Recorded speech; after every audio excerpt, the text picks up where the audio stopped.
নমস্কার, আপনারা দেখছেন উত্তরবঙ্গ থেকে সিকিমের লিডিং এবং নাম্বার 1 এসকে লাইভ চ্যানেল। আপনার সময় আপনার খবর, আপনাদের সাথে আমি পায়েল। শুরুতেই এখনকার হেডলাইন্স।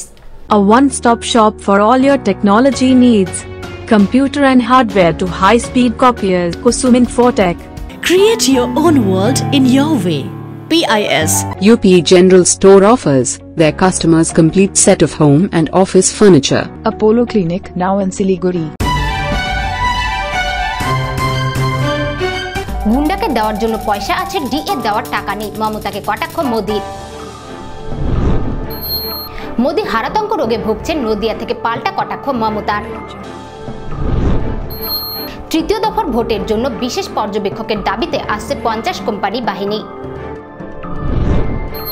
ফের গোষ্ঠীদ্বন্দ্বের জের, আক্রান্ত আইএনটিটিইউসি শাখার সভাপতি। আসছে সংবাদ বিস্তারে। 23 মে বোঝা যাবে গুন্ডামি ও টাকা লুঠের ফল। স্পিড ব্রেকার দিদি ঘুম উড়েছে। রাজ্যবাসী মমতার দিকে বিশ্বাস করেছিলেন, উনি ধোঁকা দিয়েছেন। কেন্দ্রীয় সরকার সপ্তম বেতন কমিশন লাগু করেছে। পাশের রাজ্য ত্রিপুরাতেও বিজেপি সরকার আসার পর সপ্তম বেতন কমিশন চালু হয়েছে, কিন্তু পশ্চিমবঙ্গে এখনও তা করতে পারেনি। গুন্ডাদের দেওয়ার জন্য পয়সা আছে, ডিএ দেওয়ার টাকা নেই। বুনিয়াদপুরের প্রচার সভা থেকে মমতাকে কটাক্ষ নরেন্দ্র মোদীর। বাংলায় বিজেপিকে কাঁচা গোল্লা সরপুরিয়া মিহিদানা খাওয়ান, ভোট দেবেন না। নদিয়ার পানিঘাটার সভায় এমনটাই পরামর্শ দিলেন মুখ্যমন্ত্রী মমতা বন্দ্যোপাধ্যায়। তার দাবি, দিল্লির পরবর্তী সরকার তৈরিতে গুরুত্বপূর্ণ ভূমিকা নেবে তৃণমূল। এই সভা থেকে বিজেপির বিরুদ্ধে উন্নয়ন না করে দাঙ্গা লাগানোর অভিযোগ করেন মমতা। মোদি হারাতঙ্ক রোগে ভুগছেন বলে এদিনের মঞ্চ থেকে কটাক্ষ করেন তৃণমূল নেত্রী। সূত্রের খবর।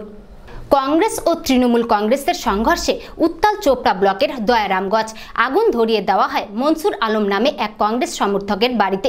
ঘটনাকে কেন্দ্র করে দুই পক্ষের মধ্যে শুরু হয় ইট বৃষ্টি। জখম মহিলা ও কিশোর সহ উভয় পক্ষের 5 জন। এলাকার চাপানোত্তর পরিস্থিতিতে বন্ধ রাখা হয়েছে দোকানপাট।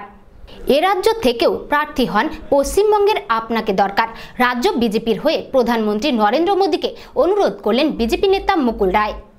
তৃণমূলের অন্তর্কলহের জের, প্রকাশ্য রাস্তায় বেধড়ক মার উত্তরবঙ্গ বিশ্ববিদ্যালয়ের আইএনটিটিইউসি শাখার সভাপতি প্রভাত কুমার যাদবকে।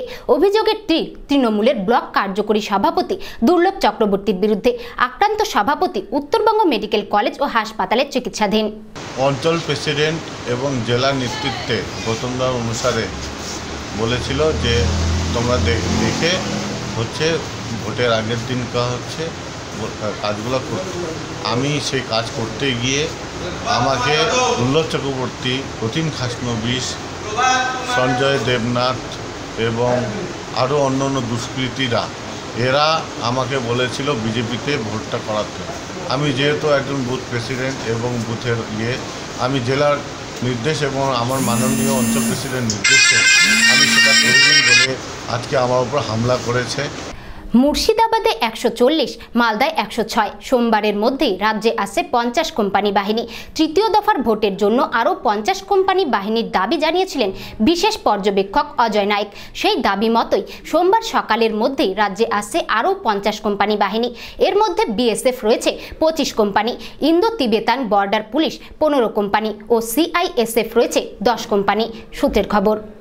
রাজনৈতিক দলগুলোর দাবি মতো বেশ কিছু বুথে পুনর্নির্বাচনের বিষয়ে স্কুটিনি করা হচ্ছে। শনিবার রায়গঞ্জে এসে এমনটাই জানালেন বিশেষ পুলিশ পর্যবেক্ষক বিবেক দুবে। শনিবার বিকেল 3টে নাগাদ বিশেষ পুলিশ পর্যবেক্ষক বিবেক দুবে বাগডোগরা থেকে সড়ক পথে রায়গঞ্জ পৌঁছান। রায়গঞ্জে দুপুরের খাওয়া দাওয়া সেরে মালদার উদ্দেশ্যে রওনা দেন তিনি। মালদার উদ্দেশ্যে রওনা দেওয়ার আগে সাংবাদিকদের মুখোমুখি হয়ে জানান, মালদায় সব রাজনৈতিক দলের সাথে বৈঠক সেরে পরে তিনি প্রশাসনিক বৈঠক করবেন, পাশাপাশি কেন্দ্রীয় বাহিনীর আধিকারিকদের সাথে কথা বলবেন। 18 এপ্রিল রায়গঞ্জ লোকসভা ভোটে বেশ কিছু বুথে বিরোধীরা পুনর্নির্বাচনের দাবি তুলেছে। এই প্রসঙ্গে বিশেষ পুলিশ পর্যবেক্ষক বিবেক দুবে জানিয়েছেন, বিষয়টি নিয়ে স্ক্রুটনির কাজ চলছে।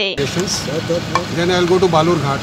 There also I'll meet all the political leaders and receive their suggestions. And I'll meet the DO, SP, the observers and the concerned commanders of the paramilitary forces. Thank you. Sir यह जो पोल हो गया sir, इसके बारे में क्या? Scrutiny में 2019-এর দার্জিলিং আসনে লোকসভা নির্বাচন শেষ হবার পরই দার্জিলিং বিধানসভা ভোট লাগু করল নির্বাচন কমিশন। কমিশন সূত্রে খবর, এই বিধানসভা ভোটের গেজেট নোটিফিকেশন হবে আগামী 22শে এপ্রিল।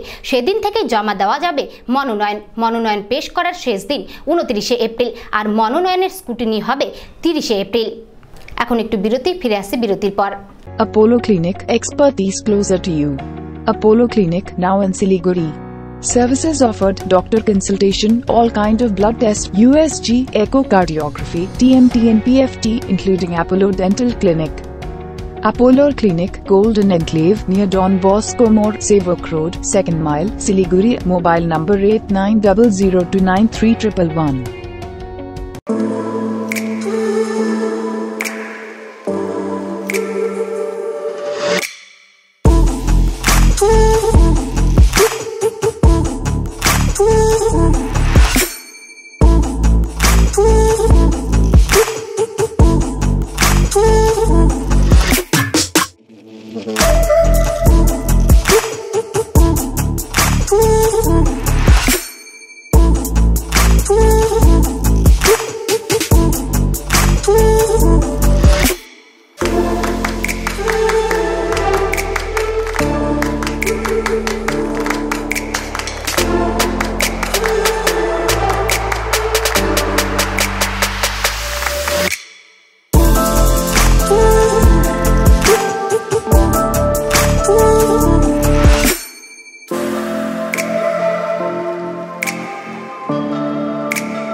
ফিরে এলাম বিরতির পর, আসছি পরবর্তী সংবাদে। কালিম্পং জেলার গোর্খা জনমুক্তি যুব মোর্চার কোষাধ্যক্ষ অসিত রায়ের গাড়িতে আজ দুপুরে দুষ্কৃতীরা হামলা চালায়। কালিম্পংয়ের 11 মাইলের ঘটনায় অসিত রায় আহত হয়নি, তবে তার গাড়ি ভাঙচুর করা হয়েছে। প্রচারের স্বার্থে একের পর এক টলিউড তারকাদের হাতিয়ার করছে তৃণমূল। সেই তারকাদের হাতিয়ার করে এবারে রোড শো করলেন মানিকচকে। দক্ষিণ মালদার তৃণমূল কংগ্রেস প্রার্থী ডক্টর মোয়াজ্জেম হোসেনের সমর্থনে বাংলা সিনেমার অভিনেতা হিরণ, অভিনেত্রী পায়েল, রনিতা এদিন রোড শো করেন। শনিবার মালদার মানিকচক চণ্ডীপুর এলাকা থেকে ক্যান্সার দুরারোগ্যের নাকি কোনো চিকিৎসা নেই, কিন্তু তা ভুল, এমনটাই বললেন Saroj Gupta cancer centre and research ইনস্টিটিউটের ডক্টর ইন্দ্রনীল চ্যাটার্জি এবং ডক্টর দেবমাল্য ভট্টাচার্য। আজ শিলিগুড়ি জার্নালিস্ট ক্লাবে এক সাংবাদিক বৈঠকে এ বিষয়ে জানান তারা। এই সংস্থাটি কলকাতার ঠাকুরপুকুর মহাত্মা গান্ধী রোডে অবস্থিত। সেখানে কম খরচে রয়েছে ক্যান্সার রোগের চিকিৎসার সুব্যবস্থা। আমাদের প্রায় গত 4 দশক ধরে এই হসপিটাল সাকসেসফুলি চলছে এবং আমরা এখানে সমস্ত রকমের সার্ভিস দিয়ে থাকি। যেরকম আমরা সবাই জানি যে ক্যান্সার একটা খুব ব্রড টার্ম। ক্যান্সার শুধুমাত্র ক্যান্সার বললে তো সব বোঝায় না। ক্যান্সার হতে পারে রক্তের, ক্যান্সার হতে পারে লাংসের, ক্যান্সার হতে পারে গলার, ক্যান্সার হতে পারে হাড়ের, এবং ক্যান্সারের চিকিৎসাও বহুমুখী। কখনো এটা কেমোথেরাপি, কখনো রেডিওথেরাপি, কখনো সার্জারি, আবার কখনো কখনো সব কিছু মিলিয়ে, মানে একটা পেশেন্ট একসাথে কেমোথেরাপিও পায়, তার সার্জারিও হয়, সে রেডিওথেরাপিও পেতে পারে। এটা ডিপেন্ড করে কোন ক্যান্সার হয়েছে তার উপর। এই যে অ্যাওয়ারনেস বা সবার যে জানার ব্যাপারটা, এটা হয়তো আমরা অনেক সময় পেশেন্ট আমরা যখন ডিল করি তখন আমরা বুঝতে পারি যে এটা নেই অনেকের মধ্যে। তো আমাদের এই সচেতনতার অভাব আছে। কিংবা আরেকটা জিনিস আমরা যেটা খুব ফিল করি যে পেশেন্ট অনেক দেরিতে আমাদের কাছে আসে। সবচেয়ে দুঃখের ব্যাপার হলো এইটা, যে একটা পেশেন্টের হয়তো ক্যান্সার কিন্তু এরকম নয় যে সব ধরনের ক্যান্সার কোনো সারবে না, এটা একদমই নয়। রক্তের অনেক ক্যান্সার আছে, হেড অ্যান্ড নেকের ক্যান্সার আছে, যে ক্যান্সারগুলো সম্পূর্ণ নির্মূল হয়। নির্মূল হওয়ার পর মানুষ অন্তত 20 থেকে 40 বছর পর্যন্ত স্বাভাবিক সুস্থ মানুষের মতো জীবনযাপন করতে পারে। কিন্তু যেটা ডেটা হচ্ছে যে এখনও 2/3 বা at least 2/3 of cancer patients come in the late stage, খুব লেট স্টেজে আসে। হ্যাঁ, এবং তার জন্যই ক্যান্সারের মানে যেটা হচ্ছে যে মর্টালিটি সেটা খুবই হাই। মানে ওই জন্য এখনও আমাদের সমাজে এটা বিশ্বাস করে ক্যান্সার মানেই মরে গেল, প্রচণ্ডভাবে। কারণ ওই তো মুশকিল। এবং অনেকে দেখা যায় যে রোগ ধরা পড়েছে কিন্তু চিকিৎসার দিকে যাচ্ছে না। শিক্ষিত মানুষ এটা করে। আমার জানা আছে একজন নামকরা সার্জন, আমি বলবো না, উনি নিজের ক্যান্সার চিকিৎসা উনি হোমিওপ্যাথি করে উনি মারা গেলেন, কিন্তু করলেন না। ভীতি সবার মধ্যেই আছে, সবাই তো মানুষ, কিন্তু মুশকিল হচ্ছে এটাকে ওভারকাম করতে হবে। আর স্পেশালি আমাদের উদ্দেশ্য হচ্ছে আমরা সাধারণ মানুষের দিকে আরও এগোতে চাই, যে তারা যেহেতু একদম হেল্পলেস হয়ে যান ক্যান্সার হলে, আমাদের প্রতিষ্ঠানটাকে আমরা তুলে ধরতে চাই এমন জায়গা যেখানে গিয়ে অন্তত কিছুটা ওনারা সহানুভূতিপূর্বক ট্রিটমেন্টটা পাবেন।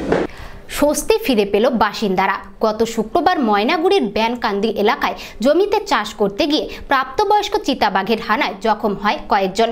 শনিবার সকালে জমির মধ্যে লুকিয়ে থাকা ওই চিতাবাঘটিকে ঘুম পাড়ানি গুলি করে কাবু করে রামসাই রেঞ্জের বনকর্মীরা। এরপর তাকে খাঁচাবন্দি করে নিয়ে যাওয়া হয়। চা বাগানের ছায়া প্রদানকারী গাছ কেটে নিয়ে যাওয়াকে কেন্দ্র করে শ্রমিকদের অসন্তোষের জের ডুয়ার্সের কালচিনি ব্লকের চিনচুলা চা বাগানের আউট ডিভিশনে ঘটনার সূত্রপাত হয় গতকাল। মেরিকোটি কোম্পানির অন্তর্গত চিনচুলা চা বাগানের আউট ডিভিশনে ছায়া প্রদানকারী গাছ কেটে বাগান কর্তৃপক্ষ বাইরে বিক্রি করতে নিয়ে যাবার উদ্দেশ্যে রওনা দিলে শ্রমিকরা বাধা দেয়। এই ঘটনাকে কেন্দ্র করে বাগানে উত্তেজনা ছড়ায়। এ নিয়ে আজ বাগানে কাজ বন্ধ রেখে শ্রমিকরা সকাল 8টা থেকে 11টা পর্যন্ত গেট মিটিং করেন। এই বিষয়ে চিনচুলা চা বাগানের ম্যানেজার অরুণ কুমার শর্মা জানান, কিছু লোক আউট ডিভিশনে সমস্যা তৈরি করছে, শ্রমিকদের কাজে যেতে দিচ্ছে না, তারা বাগানে উন্নয়নের কাজে বাধা দিচ্ছে, তাদের বিরুদ্ধে ব্যবস্থা গ্রহণ করা হবে বলে আরো জানান তিনি। हम लोग डेवलपमेंट का काम कर रहे हैं, कुछ आदमी लोग हैं वहाँ पर, वो उसको डेवलपमेंट के काम में बाधा दे रहे हैं अपना स्वार्थ के लिए, जिससे वर्कर बहुत नाराज है उन आदमी के ऊपर में। वो लोग काम में नहीं जाके मेरे पास ऑफिस में सब आए थे बोलने के लिए, वो जो बाधा दे रहे हैं उसके ऊपर में आप एक्शन लीजिए और डेवलपमेंट काम को बंद मत करिए। এই কলিযুগে সবই সম্ভব। এরকমই এক ঘটনা ঘটল কালিম্পং শহরের প্রায় 15 কিলোমিটার দূরে অবস্থিত সুংদুং বস্তি নিবাসী নেনা বাহাদুরের বাড়িতে ছাগল জন্ম দিয়েছে 2টি বাচ্চা, তার মধ্যে একটি দেখতে পুরোপুরি মানুষের মতো। এই খবর চাউর হতেই সেই বিরল প্রজাতির বাচ্চাটি দেখতে উপচে পড়েছে মানুষের ভিড়। তার নাক, কান, মুখ সম্পূর্ণই মানুষের মতো, এমনকি শরীরে একটি লোমও নেই। নেনা বাহাদুর বলেন, 2টি বাচ্চার মধ্যে মানুষরূপী জন্ম নেওয়া বাচ্চাটি জন্মের প্রায় 18 মিনিট পরে মারা যায়। আলিপুরদুয়ার জেলার কালচিনির রাজাভাতখাওয়া গ্রাম পঞ্চায়েতের পেটকপাড়া চা বাগান সংলগ্ন ভোটে বস্তির প্রায় 60টি নেপালি ভাষী গোর্খা পরিবার 1995 সাল থেকে বসবাস করে আসছে। এতদিন যাবৎ বসবাসকারী ওই বাসিন্দাদের জঙ্গলি হাতি ও অন্য জীবজন্তুর উৎপাতের কারণে বহু সমস্যার সম্মুখীন হতে হচ্ছে। এই শোচনীয় অবস্থার মধ্যে কৃষিকাজ করতে ভীষণ অসুবিধা হয় বলে জানান তারা।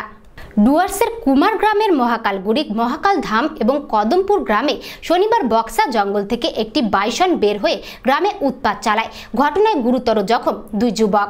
আহতদের আলিপুরদুয়ার জেলা হাসপাতালে ভর্তি করা হয়। ঘটনাস্থলে দক্ষিণ রায়ডাক রেঞ্জের বনকর্মীরা গিয়ে বাইসনটিকে আটক করে জঙ্গলে নিয়ে যায়। বন বিভাগের তরফে ওই 2 আহত যুবকের চিকিৎসার খরচ দেওয়া হবে বলে জানা যায়। আজ এ পর্যন্তই। পরবর্তী সংবাদ জানতে নজর রাখুন এসকে লাইভে। আপনার সময় আপনার খবর।